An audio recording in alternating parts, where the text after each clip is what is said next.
Parole d'expert sur Panache FM. Bonjour, aujourd'hui nous sommes avec Alexandre Grosjean dans Parole d'expert. Alexandre Grosjean, le président de la Chambre de commerce de Liège-Verviers-Namur. Alexandre Grosjean, tout d'abord, parce que c'est un peu nébuleux cette idée de chambre de commerce. Si vous pouviez nous expliquer le but et le principe de la Chambre de commerce de Liège-Verviers-Namur. Bonjour, tout d'abord. Le principe de la Chambre de commerce et d'industrie, c'est tout d'abord c'est une ASBL qui regroupe 2000 membres, 2000 entreprises. Et notre vocation est de mettre les entreprises en relation les unes avec les autres. Donc on a pour mission de faire de la mise en réseau. On a plusieurs vocations, évidemment, puisque nous délivrons également des certificats pour l'export. Et puis nous avons également une vocation à titre de formation, puisque nous proposons des formations en langue, par exemple, ou des rencontres entre entrepreneurs, des partages d'expériences. Et puis nous avons également un axe important qui est celui de l'information. On a plusieurs outils d'information, que ce soit le site internet, une newsletter quotidienne ou un magazine mensuel qui est distribué à tous nos membres. 2000 entreprises sont inscrites à la Chambre de commerce Liège-Verviers-Namur. Si vous aviez des exemples d'entreprises à nous citer pour que ce soit un peu plus clair pour nous. Disons qu'on a 2000 membres sur les deux provinces, la province de Liège, la province de Namur. On a des profils d'entreprises assez variés. On a des petites PME. On a très peu de professions libérales. On n'a pas de profession libérale, pour ainsi dire, ni de commerçants. C'est plutôt les entreprises, donc les petites et moyennes entreprises. Si je dois donner un exemple d'une entreprise emblématique en province de Liège, je veux dire l'Empiris est membre, mais ça c'est déjà une grosse entreprise. On a des petites entreprises de services, on a des entreprises du secteur bancaire, on a des entreprises industrielles, on a un peu de tout. Donc c'est assez panaché et c'est ça qui est intéressant dans le principe de la Chambre de commerce et d'industrie. Oui, alors avec la crise économique, est-ce que les entreprises ont plus tendance à se diriger vers la chambre de commerce parce qu'elles ont un peu peur, ou alors justement elles ont tendance à moins y aller parce qu'elles n'ont pas nécessairement les fonds pour s'affilier à la chambre de commerce? Je ne pense pas que ce soit une question de fond, parce que ce n'est pas extrêmement cher le membership de la Chambre de commerce et d'industrie. Mais effectivement, on se rend compte qu'avec la crise économique, les entreprises ont souvent le réflexe, et c'est assez normal, de se replier sur elles-mêmes. Et nous avons pour objectif de les obliger à s'ouvrir et aller vers les autres, parce qu'on est convaincu que c'est en tissant des relations entre entreprises de secteurs même parfois différents, entre chefs d'entreprise, entre employés, qu'on peut affronter de la meilleure façon cette crise et de pouvoir se renforcer pour apprendre de l'expérience des autres et pouvoir finalement, quel que soit le business dans lequel on est, c'est d'abord une relation humaine et c'est comme ça qu'on est beaucoup plus fort dans une période comme celle-ci qui est beaucoup plus difficile. Au sein de vos affiliés, est-ce que vous avez l'impression qu'il y a des secteurs où les entreprises s'affilient plus et des secteurs où vous devez encore vous améliorer concernant vos affiliés? On sait bien que dans les entreprises de services, l'affiliation est plus spontanée. Il y a déjà une volonté d'aller vers les autres pour proposer des services qui peuvent convenir à tout le monde. Si on prend l'exemple d'une banque, tous les secteurs sont évidemment concernés. Quand on arrive dans un secteur niche, c'est peut-être un petit peu plus délicat dans la mesure où elles vont se retrouver dans un environnement qui ne vont pas forcément les intéresser pour leur business propre. Mais je crois que toutes les entreprises sont concernées par une chambre de commerce et d'industrie. C'est vraiment un outil fantastique pour développer son activité. Alors pour les affiliés, pour leur visibilité, si vous pouviez nous rappeler ce que vous leur proposez, ils sont entre autres présents sur le site internet, mais pas seulement. Les affiliés, les membres, vous voulez dire? Oui. Mais les membres peuvent bénéficier de toutes les activités que nous organisons. Nous organisons des événements plus ou moins importants selon les périodes de l'année. On a des dizaines et des dizaines d'activités qui peuvent leur être proposées et auxquelles ils peuvent participer. Ils ne sont pas obligés de prendre part à tout. On a des aficionados qui viennent à beaucoup d'événements.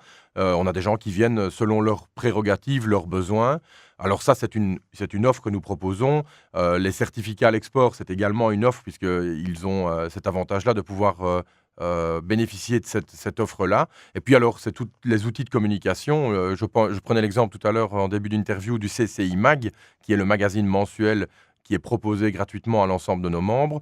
Dans ce CCI Mag, ils vont trouver des thématiques qui les intéressent de façon ponctuelle. Tout ne va pas toujours intéresser tout le monde, mais je crois qu'il y a des dossiers qui sont assez appuyés, bien poussés, et dans lesquels on présente les autres entreprises de la région. Et vous savez, la CCI, sa grande force, c'est son réseau, et c'est la structure. Elle n'est pas que locale ou régionale, elle est nationale, elle est même internationale. Oui, je veux revenir sur ce point de la formation, puisque vous proposez également de la formation, entre autres, une formation en langue. Oui, tout à fait. On propose des tables de conversation. Donc, c'est une formule qui est assez sympa puisqu'on n'a pas pour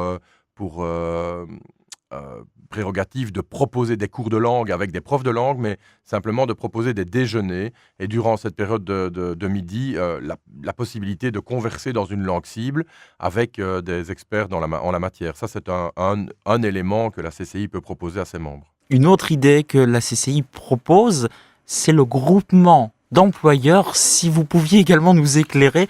Le groupement d'employeurs, ça c'est une initiative au travers d'une initiative qui a déjà 5 ans à la CCI, qui s'appelle Job Ardent, où on a permis à des entreprises d'engager une personne à plusieurs entreprises. Donc c'est un groupement d'employeurs qui peuvent engager un temps plein, 1 jour par semaine, et 5 entreprises peuvent se partager cette personne-là durant toute la période. Et donc ça permet à un employé de trouver un emploi à temps plein et à des employeurs de pouvoir bénéficier des services d'un employé sans devoir le prendre toute l'année en temps plein.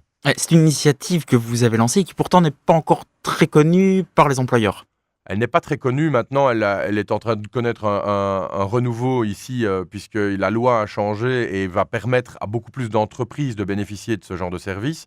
Et au départ, quand on a créé cette activité Job Ardent qui est maintenant en place depuis 5 ans, on a eu effectivement assez bien de difficultés à lancer le projet parce que ce n'était pas évident de trouver les bons candidats. Il faut savoir que si vous cherchez un candidat pour 5 entreprises, il faut que ce candidat corresponde à ces 5 entreprises en termes de profil, de situation et de disponibilité géographique et de disponibilité au niveau du timing par rapport à chaque entreprise concernée. Est-ce qu'il y a des initiatives que vous allez lancer et que vous pouvez nous donner en primeur ?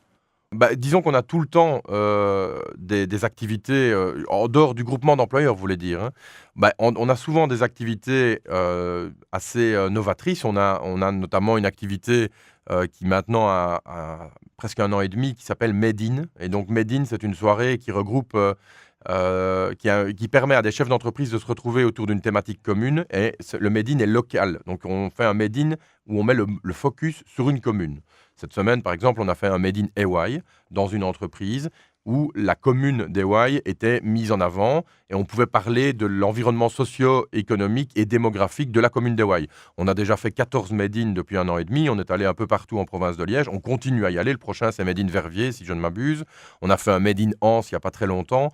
Voilà, ça c'est une activité qui plaît énormément puisque là on retrouve des employeurs, des entrepreneurs locaux. Oui. Alexandre Grosjean, ce sera ma dernière question, il faut clôturer. Qu'est-ce qu'on peut souhaiter à la Chambre de commerce Liège-Verviers-Namur ? Je crois qu'au-delà du fait que la Chambre de commerce et d'industrie Liège-Verviers-Namur est très dynamique et fait en sorte que ses membres puissent retrouver finalement leur compte par rapport à ce qu'ils ont en participant activement à cela, on peut souhaiter à la Chambre de commerce et d'industrie de continuer à se développer, d'appréhender le futur de la meilleure façon. Je crois qu'on est, grâce à une équipe dynamique et à des idées qui sont vraiment très originales au sein de la CCI, on est bien paré pour le futur. On a encore l'année passée été présent dans beaucoup d'activités et ne fût-ce que sur la pelouse du Standard de Liège, on y était l'année dernière pendant une journée pour une activité meet-in qui a regroupé 4000 personnes. On peut être fier de cela. Je crois qu'en 2014, nos activités vont encore être assez remarquables, tant en province de Liège qu'en province de Namur. Bien voilà, c'est ce qu'on vous souhaite à vous et à la Chambre de commerce et d'industrie Liège-Verviers-Namur. Alexandre Grosjean, je vous remercie pour cette interview. Et je rappelle donc que vous pouvez retrouver l'intégralité de cette interview en vidéo sur notre groupe Facebook Panache FM officiel. Panache FM, The Fresh Radio.